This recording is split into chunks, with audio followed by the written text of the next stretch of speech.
I had nothing to do with the concentration camps. That's right. Did you know this was happening? No, I was never been. When the war was going on, you did not know these atrocities were being committed? Of course not. No, not nearly until the end. Nobody knew about it. The men of the Waffen-SS kept absolutely secretly.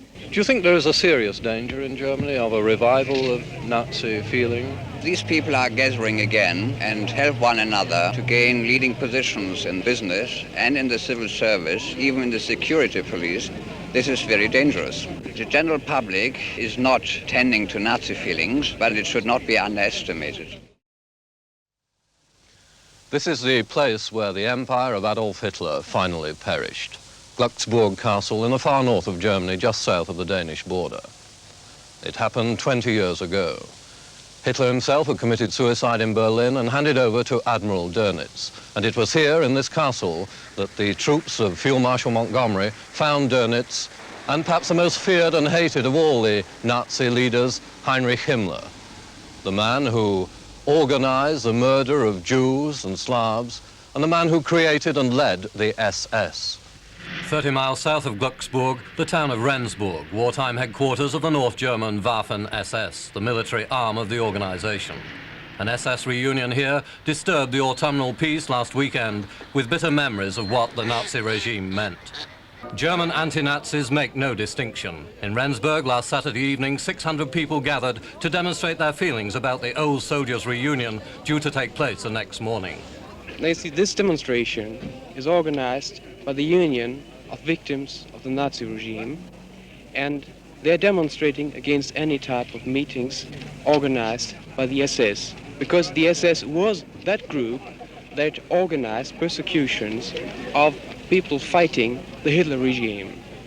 Don't you think that this demonstration only brings publicity to the SS and their meeting? Of course it does bring publicity to the whole thing, but of course it should.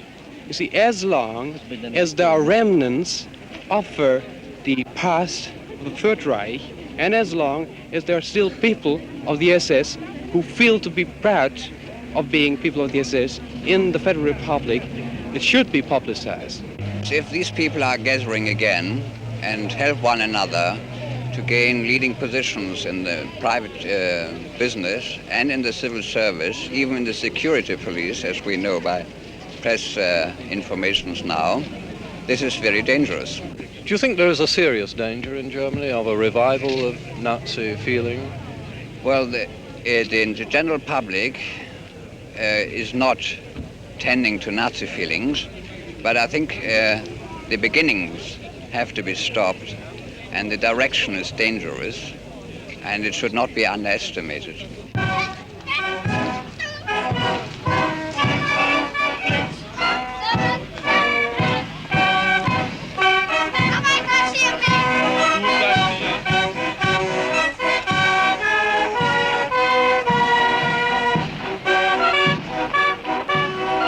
This was the first organized demonstration against the Waffen-SS, though they've held their annual reunions for several years, usually in Rendsburg.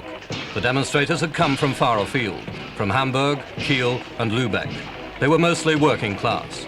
The SS men dismissed them as communists. They replied they were simply anti-Nazi. Some bystanders didn't even know what the demonstration was all about. They were given enlightenment.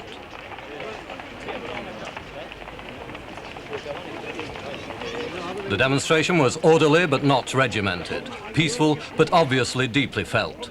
After the mile-long walk, they gathered in Rendsburg's main square to hear speeches.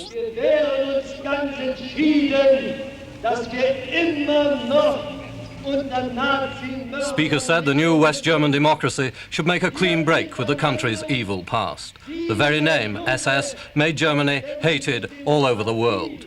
Now, they said, an end must be made to the false old conception of comradeship.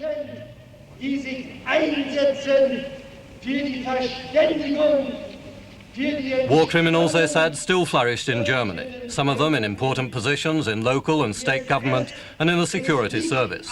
Whatever happens, they said, 1933 must not be allowed to come again.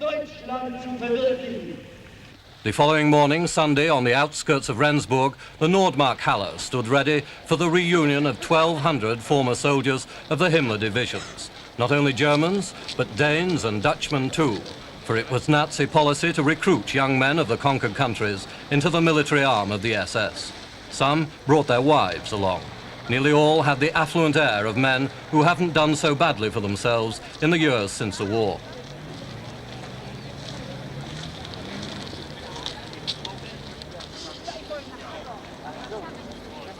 The hall is normally used as a cattle slaughterhouse, but this Sunday it was for renewing old acquaintance and constant repetition of the claims of the Waffen-SS that they were only soldiers and should no longer be denied the pensions and compensation rights which other German ex-soldiers had.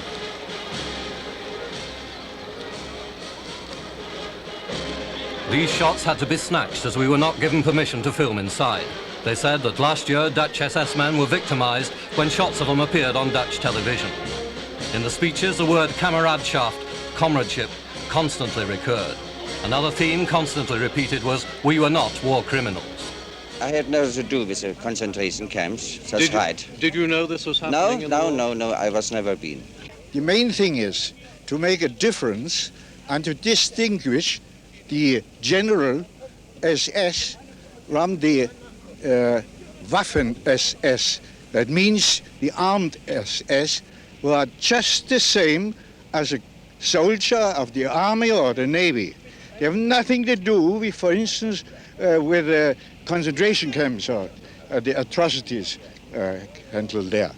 That's the main thing. And to make it clear to everybody, and especially to the international public and the other nations, so that they really consider them as soldiers and nothing else. That's all. When the war was going on, you did not know these atrocities were being committed? Of course not. No, not nearly until the end.